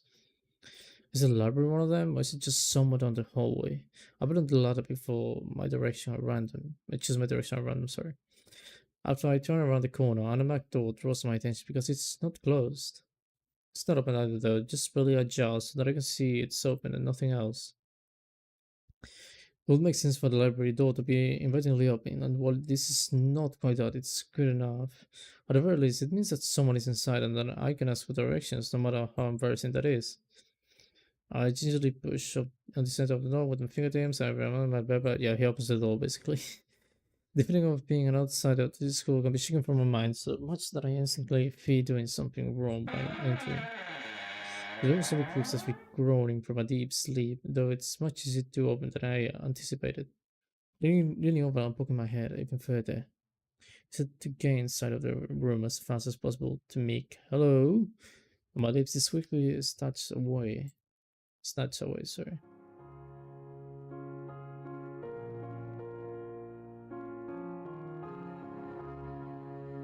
This is not what I was expecting. I mindlessly let the door open to its full extent, taking in the sight of the solitary figure taking center stage in the otherwise abandoned room. The situation steals my voice, leaving me standing at the doorway, staring at a beautiful girl. Evidently, having taken her time to assess the situation, the girl gently puts down her teacup and opens her eyes but doesn't look at me. Hello there, may I help you? Staring directly in front of herself, the movements of her lips seem to break the silence rather than the words. However, it's a soft, measured voice that reminds me she's been separate from the room itself. Not only is she like the tallest girl I've ever laid on, but even amongst the foreigners I've met, she's strikingly distinct. Hi, sorry for intruding, I was just kind of lost. She takes a moment to formulate a response before speaking. Every action she takes feels as if she's carefully choreographed beforehand. Care to take a seat? Expected, considering that I'm intruding upon her? Thanks. I slowly step towards another seat opposite to her. The girl rests on the teacup and the saucer on the wooden table in between. The way she doesn't drop in movement with her head is telling me that, and this light cloudiness in her eyes means she must be at least partially blind, like Kenji. Come to think of it, her voice doesn't have any detectable accent either. I guess she must be half Japanese. As I take my seat, her composure takes me slightly off guard. Her hair of relaxed confidence makes the silence entirely comfortable. The calming atmosphere is so very different from the student council office. I think you are new a new student to Yamaku. Oh yeah, I just transferred in yesterday. I got a distinct feeling my speech pattern don't match the formality of hers, accentuated by her restrained bow of greeting. I wish I hasn't too much before realizing the futility of the action. I'm Lily Sato. Pleased to meet you. Hisao Nakai. She gives a nod before gesturing roughly in the direction of a teacup. Would you care for a drink? Sure. As much as it pains me, I can't keep step with her formality and the proceedings. She gives a kind nod, taking the request in stride. Without other words, she steps off the chair and separates a second cup of tea from a collection of supplies laid along a shelf. A brush here, a brush there. A left hand often lightly touching the side of whichever container she's pouring into. It seems to be a process she's followed dozens of times before. As I lean sideways to see around her back, she seems to use a long, dainty finger to measure the right amount of water in the cup. It's one thing to see the different disabilities the students in my class have, but it's quite another to see how everyone seems to adapt.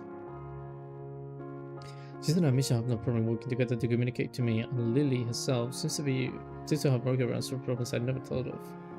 While I feel slightly guilty about her doing the work, she seems pleased to be following the correct process of preparing the drink. So, her soft voice brings me out of silent observance. Which one were we looking for? It's not often this classroom is visited after school. The school library. Shizune and me, some classmates, told me it was on this floor. She finishes pushing the water into the cup and she nods. A small metallic tapping coming from the teacup indicating it being stirred. I'm aware of Miss Hakamichi. As some students, to be with them is joining class 3-3, no? Yeah, that's right, in the science room with Blue. She gives a small giggle before sitting down, her teaspoon, and slowly walking towards the table, teacup and saucer in hand. He's quite a character. I imagine you'll like to like him too, must you? Whoa. As she sits down to tea, I gently take it and have a sip. I'm more of a coffee person, but it seems like a rather bad moment to bring it up. Nonetheless, the smells quite nice. I had a thing I'd be hard to choke down. Thanks, Sato. It tastes really nice. She smiles and quickly places her hand in front of her face. Lily, please, there's no need to be too formal. This is in spite of her exceedingly well-bred speech. Oh well. I guess I should try and ask her about herself, as it really doesn't seem as she's catering to me. So, which class are you from? I'm imagining it's one of the 38 classes. Correct, I'm in class 3-2, which is on the 3rd floor, same as yours. It's taught out by Miyagi, and it's specifically for both blind and partially blind students. Bro. I feel like slapping myself on the faux pas, looking at her face, though she doesn't seem in the least bit put off by it. My, there's no need to change the speech in my account. Sure, sorry, I guess I'm really showing my nose here. An environment like this would be a big change, so I can follow you for it, while the same can be said for everyone when you have come to terms with their conditions. A category which would include her, it seems. Although if I jump ship from this particular topic, I seg into another. So basically every class is just like designed for different kinds of students, by the way. It's also nice and interesting, and it makes sense. So it also makes sense why he said like not a lot of people, they look like different because they might have some kind of condition like him. Not all of them though, but you know, most of them. Do come here to drink tea often? It's a really nice place. Think of it, this might be a version of the place behind the school that I like to have lunch at. I come here fairly often during lunch times. My duties as class representative don't leave enough time for an official club, so a friend and I use this room for having tea. Class representative, huh? Compared to Shizune, her mannerism seems to be almost completely opposite. While Shizune blonde and fiercely driven, Lily seems to be relaxed and calm, almost aloof. Come to think of it, she might be useful to less spies via school clubs. What kind of clubs are there to join? The more popular ones are the track and field clubs, which uses the field near the school during lunchtimes, the baseball club and the book club in the room near the library. They also, well, means the library one was popular then. I thought it was a lie. There's a number of small ones too. There was such as the ardent music clubs. At the time, just waiting to get on my feet, rushing into a club right away seems to be slightly unappealing. All of these schools shares the same rules as my old one. Is it compulsory to join? It isn't, though. Wait, it isn't, though it is encouraged. Ah, good. That's a relief. I really let down my around this girl. That's such a thing to slip out. The fact seems to slightly amuse her. Not wanting my tea to get cold, I finally start drinking it as Lily does the same. As I look over the window, as I look to the window over her shoulder, I notice the light coming into the room has a distinct orange tint. Even here, time doesn't stand still. The time is gone quickly. Sorry? Right, she's blind, of course you can see the sun setting. It's just like looks the sun setting. I mean, there are different kinds of blindness. Like she might be, I mean, maybe she can, but she might be able to differentiate some kind of like shadows and stuff. And I don't know. At the very least, you should be able to feel the sun, I guess. No, but you're indoors, so maybe not. Yep.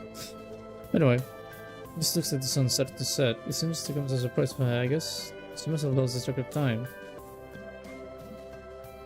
Sorry, Hisa. I didn't mean to keep you from the library so long.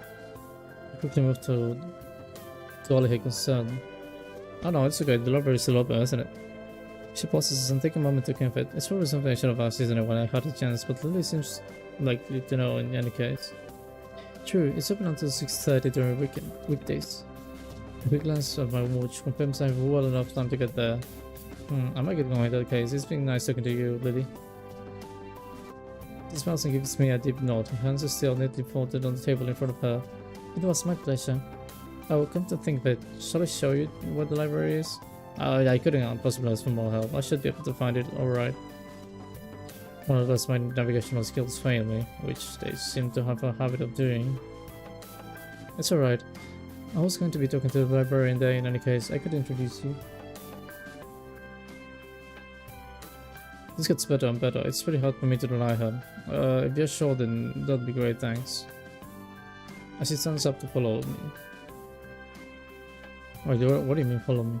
It takes sticks hold of a straight ejectable cane that had been slipping the handle of her head up her back on the floor. Compared to the cane, the boys in the class, Lily's looks much thinner and longer. This must be for support, whereas Lily's is for navigation. Together we leave the peaceful room to enter the empty hallway on the way to the library. Side by side, my pace carefully slowed to match hers. We slowly walk through the hallway.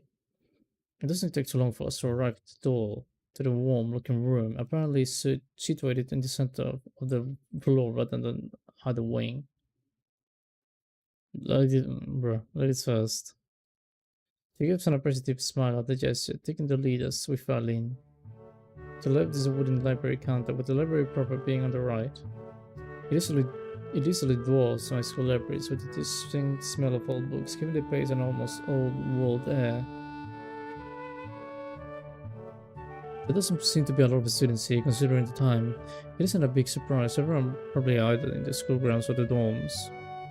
Yuko, are you here? She says into the thing since the library doesn't seem to be present on a pause, you can see this. What's unexpected is that it draws a reaction. Something from the counter 30 seconds, followed by a quiet wail. Ah! The origin, apparently, the librarian quickly crosses out and bounces up to the extremely rigid attention.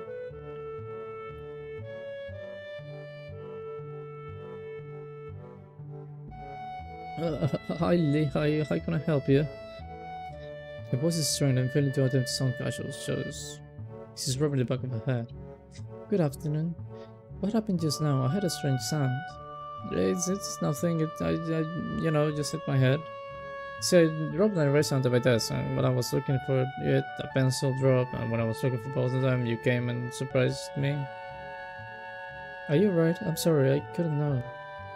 It's okay if I'm making you worry. So sorry if I'm making you worry. This is nothing, I've had worse happen to me. She speaks to reverse Lily's apologies, almost frantically trying to push aside the possibility that she could be an inconvenience by pushing her head on the counter. Yes, what things have happened? The girl fidgets her fingers as Lily doesn't seem to drop her concerned expression, and then she shuffles some papers around the counter for no reason. A little short and lady replate with glasses, freckles, and a very troubled look, she seems to fit the library perfectly. Ah, Lily, did you get my message? She looks like... It's really cool. She looks like Artoria from Fate. I really like the design. Oh, the 2 important books that arrived? Right. Definitely came. I can't believe it took so long, but I missed her celebration, partially for managing to change the topic. I'm sure she does notice me from the bottom of her eye and freezes on the spot that she does.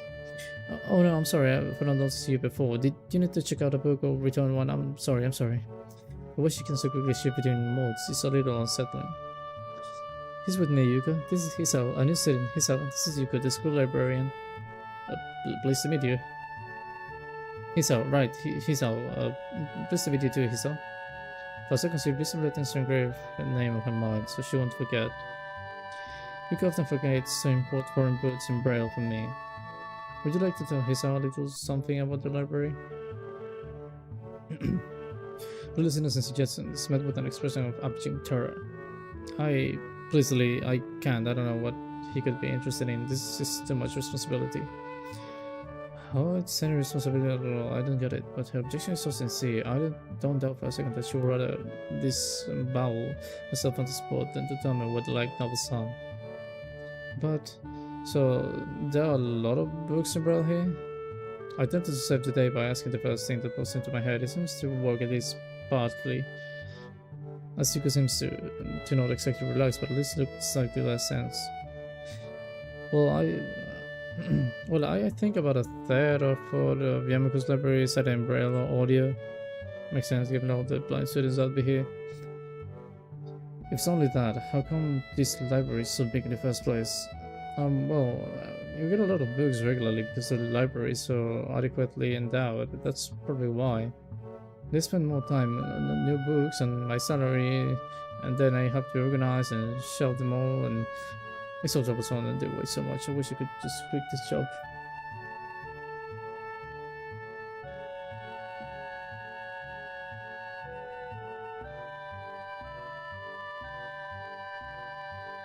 I'm sorry. A very open silence follows the revelation of too much information.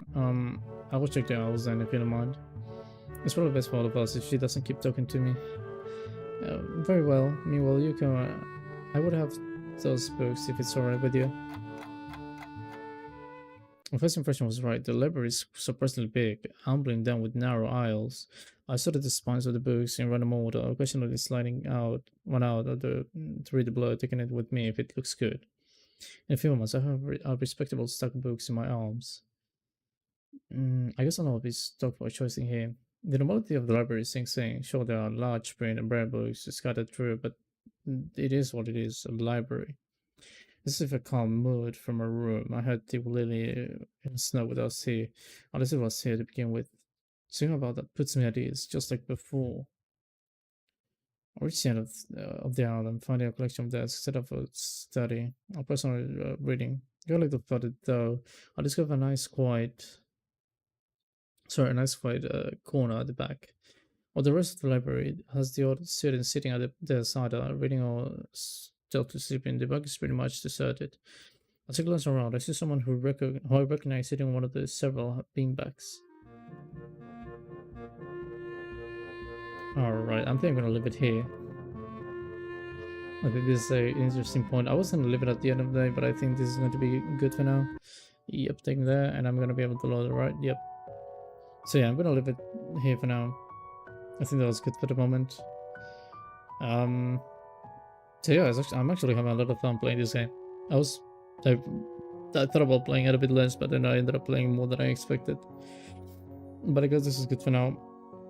And yeah, I don't know, it was good.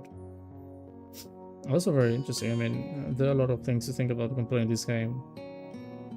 Especially like because I mean, like sometimes people with disabilities might be seeing us like different people. Some people might not even consider them well people, you know, which is not nice, but at the end of the day, like they're sick people, and some of them might even be able to come to terms with it.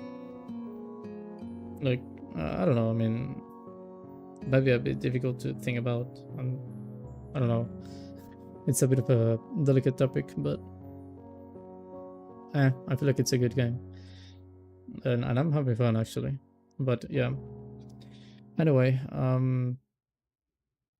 was hoping to stream again, by the way, this week.